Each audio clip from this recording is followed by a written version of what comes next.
there's a little movie coming out called Masters of the Universe. By the way, I still think that's the wrong title. I still think the movie should just be called He-Man. I just think that's the better title. I think that's what it should be called. But whatever, you can call it Masters of the Universe. So it's coming out, Masters of the Universe. And Rob, you know that even though at CinemaCon, I should say, last year, I walked out with a more positive outlook towards the movie. Yeah. But I have been skeptical about how big I think it could be at the box office, right? And now we're getting our first box office projections. And according to this story, according to Box Office Theory, Masters of the Universe right now is looking at a $25 million opening. Now, these numbers often accurate. Sometimes they're low, sometimes they're high. We'll see what actually happens because we're still a number of weeks away from this movie coming out. But right now they're projecting a $25 million opening. Now, to put that into perspective, if we look at something like, well, the biggest opening of the year so far, Mario Brothers, that had a $131 million opening. So nobody expected Masters of the Universe to be Mario Brothers big. Nobody expected it to be Michael big. Michael had a $97 million opening. But could it compete with something like Project Hail Mary? Project Hail Mary ended up with an $80 million opening. Devil Wears Prada 2, I still remember one guy swearing to me that Masters of the Universe was going to be double the size of Devil Wears Prada. But Devil Wears Prada 2 had a $76 million opening. Okay, even Mortal Kombat 2. That's where it gets a little scary. $38 million opening with the adjusted number. Masters of the Universe looking at a $25 million opening. I have to say that number doesn't shock me. Would I have thought it'd be a little bit higher? Yes, even I thought it would be a bit higher than that. But I'm not stunned. Now, do I think these numbers can change? Yes. Could I see it maybe getting Mortal Kombat opening numbers? Yes. We are still, a month away from the movie coming out? I can't remember. You double check that for me, Jonathan, the exact release date of Masters of the Universe. I think it's It's like June 3rd or something. Is it 3rd? I thought it was in the teens. I think it's early June. Okay, well, you might, in that case, it's only like... It's June 5th. June 5th, so it's like 3 weeks away. So the 4th will probably be out. Yeah, so maybe these numbers can adjust and whatever. Guys, we want to take a second to thank a sponsor of today's video, BetterHelp. Guys, May is Mental Health Awareness Month, and I think it's a really important reminder that no matter what's going on in our lives, we don't have to go through it alone. And honestly, I think a lot of us carry around stress, anxiety, pressure, or uncertainty without ever really talking about it. Whether it's work, family, finances, or just trying to keep up with life, sometimes it can feel overwhelming. You guys know that one of the things I've learned is that nobody has all the answers on their own. Sometimes just having someone to talk to, someone who can listen and help you sort through what's on your mind, can make a huge difference. And therapy can be a really valuable tool for that. BetterHelp has over 30,000 licensed therapists and has helped more than 6 million people worldwide. They'll match you with a therapist based on a short questionnaire, and if you ever feel like it's not the right fit, you can switch to another therapist at any time. You don't have to be on this journey alone. Find support and have someone with you in therapy. Sign up and get 10% off at betterhelp.com/Campea. That's better, HELP.com/Campea. So Rob, let me ask you,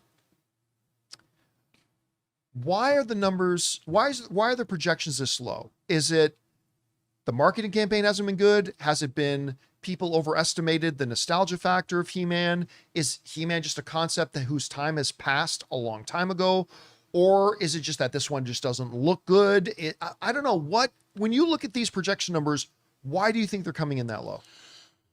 Well, I think that the thing about this is so weird to say, classic He-Man, the He-Man that began in the early 80s, that whole time of He-Man when it led up to the release of the original Masters of the Universe in 87, where by then the He-Man craze was waning. So to me, the core audience for He-Man is those people who were kids from like 83 to 87. That 4-year period of time, there's your core fan base.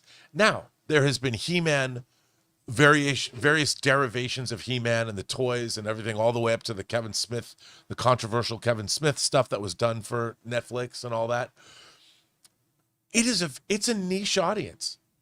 Whereas Mortal Kombat, you have gamers from around the world who've been playing Mortal Kombat for at least 30 years, and so people know Mortal Kombat, and it has multi-generations. I really think that there's a core generation there's only a sweet spot of like 4 years where people have that, and yet they keep trying to reinvent it and all that. And there's obviously a very passionate fan base, and some of the toys they've made have been great. Like they've repopped like that Wind Rider and the He-Man that came out like, I don't know, 10, 15 years ago. It was awesome.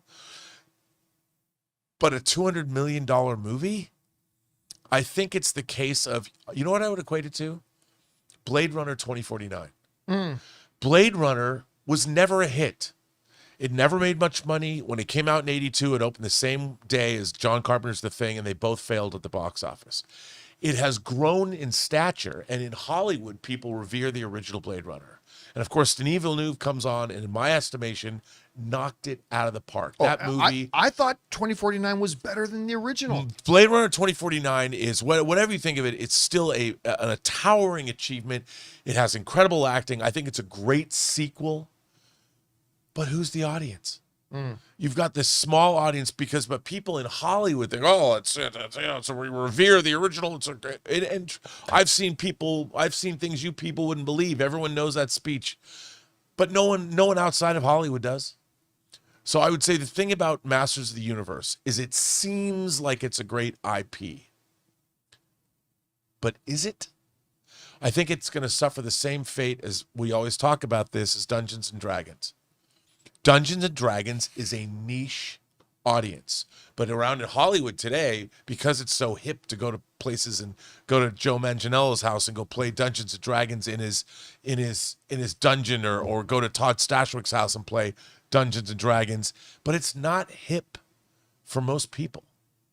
So we have sort of, anyway, I think, and I also love that you still use the term hip. I know that says something about me, granddad. People are like, why does he keep talking about his hip? But I do think that because I still use the word rad, but I do think, and I also think, John, I think the movie the trailers have not impressed the way you and I had hoped. Yeah, I got a lot of crap on the show when that one new trailer came out, and I said, look, I'm looking forward to this movie, but I don't think this trailer was any good. I got a lot of crap from our own viewers. We loved Travis Knight, and I certainly love Guy Dias, the production designer. I think the world, the design is great. We thought that the behind the scenes that we saw at CinemaCon last year were really cool, but the movie doesn't look. You know what it is? Castle Grayskull's too small, and I feel that way about the rest of the movie. I want to see some sprawling Eternia. We're in the post Lord of the Rings era, and I want to see. It looks phony. It doesn't look cool. I don't know. But listen, this kind the of color palette's wrong. I don't know. To me, it's not about color palette. It's not about any of that. What it comes down to, and you and I have talked about this before, there is a very tricky, unique challenge to how do you make a property like He-Man? Yes. What tone do you give it? What direction do you go? Are you trying to make it like the children's cartoon? Are you trying to make it a more grounded, actual dramatic, thing that's more akin to like a Game of Thrones? Are you trying to make it Lord of the Rings like? And if you do, are you alienating those who remember it fondly, the original 80s kids cartoon? If you make it like the original 80s kids cartoon or feel like that, are you alienating any potential new audience? And I thought that was always going to be a big challenge for a property like Masters of the Universe is what are you even aiming for? Well, right? I think that's very astute of you to say, because they're also dealing with Mattel, the toy company. So they want to make toys for a new generation of kids. And the movie is, by definition, as you just pointed out, who is this for? And I would say the He-Man movie, when you're a kid playing with something, you do not think of it as being for kids. You think of it as being, it's as valid a fantasy world as that you've ever been. You want it to be a place that you want to visit. Like, you want to go to Eternia, man. And so this movie should be the realization of that. So it should be the world that you dreamt of when you were 8 watching He-Man. And that's not a world for kids. That's Middle Earth. You know, that's what you're thinking about. But everybody, when you get older and you're looking at this thing, well, we have to make it, we have to serve the franchise and the IP, but we also have to make it accessible for new kids and then also the people that grew up with. I think, you know, when I looked at Michael Bay's Transformers, the first one, Right. I was like, I'm in. Yeah, like, you know, with whatever flaws there were with that movie, because I really liked the first one. Yeah. And with the flaws with it, the one thing you got to say is, man, what Michael Bay got really right was what he was aiming for with the tone. Yes. And where do you place it in that? How do we make it a modern drama, but how do we balance that against its nostalgia as a beloved kids cartoon? And I thought they got it in the right ballpark. And they made it hardcore too. I mean, the Autobots and the Decepticons, like when you see them fighting on the freeways of LA. And I would say this, I think Travis Knight nailed the tone in Bumblebee. Oh, he was 100% able, he did. He was able Yes. to bring it back, and he was able to do, and that's why they hired him. That's why he was tapped to do He-Man.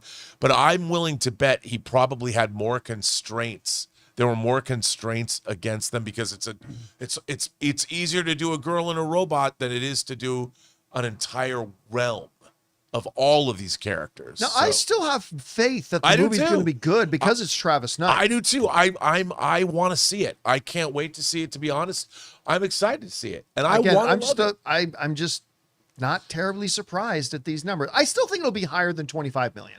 I do too. I still think it'll be higher than 25 Especially if it surprises. You know, right now it's only in a position where it can impress. I think the expectations have been lowered enough that if it turns out, if we trust in Travis and it turns out to be much better than we think, it can only go up now. So good for it. You know what, John? I think it has the power. I think it has the power to do better than 25 million. All right, guys. Question is for you. What do you think about this? The early box office projections are for Masters of the Universe to make around 25 million. I think it'll be higher than that, but I don't think a ton higher than that either. I don't know. Whatever you guys think about it, jump down to the comment section below and let us know your thoughts. Hey guys, thanks so much for watching this video. Make sure you like the video, leave a comment, and subscribe to our channel. And don't forget, we have a daily podcast called the John Campea Show podcast, available on Apple Podcasts, Spotify, or your favorite podcasting app of choice. Go and subscribe to it today so it'll be there when you need it.